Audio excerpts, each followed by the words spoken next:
জুলাই সনদ এবং গণভোটের যে গণরায়, যার ভিত্তিতে নির্বাচন হয়েছে, যার ভিত্তিতে সরকার গঠিত হয়েছে, সেই গণভোটের রায়কে বাতিল করার জন্য আদালতকে ব্যবহার করার চেষ্টা করা হচ্ছে। আদালতকে আবারও দলীয়করণ করার চেষ্টা করা হচ্ছে।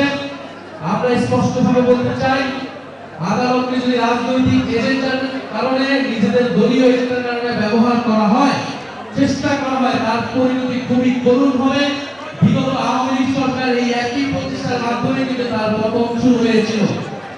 ফলে এখন যারা সরকারে আছেন, আপনাদের প্রতি স্পষ্ট আহ্বান থাকবে, গণভোটের গণরায় দ্রুত বাস্তবায়ন করুন।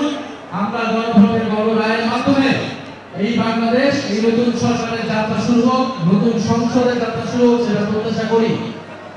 দ্বিতীয়ত হচ্ছে চাঁদাবাজ এবং দুর্নীতির বিরুদ্ধে যে লড়াই, সেই লড়াই আমাদেরকে আবার জোরালো ভাবে করতে হবে।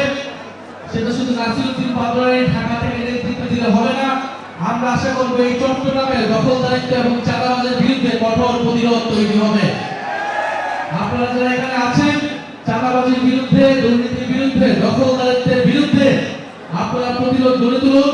জনগণের পাশে দাঁড়ান, ছোট মধ্যবিত্ত ব্যবসায়ীদের পাশে দাঁড়ান, শ্রমজীবী মানুষের পাশে দাঁড়ান, যাতে কোনো চাঁদাবাজ সন্ত্রাস এই চট্টগ্রামে থাকতে না পারে।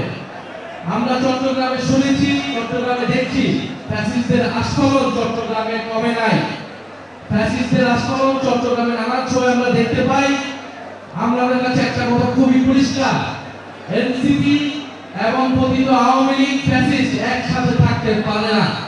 যেই জেলায় আওয়ামী লীগের কার্যক্রম শুরু হবে, সেই জেলায় হয় আওয়ামী লীগ থাকবে, নয় এনসিপি থাকবে।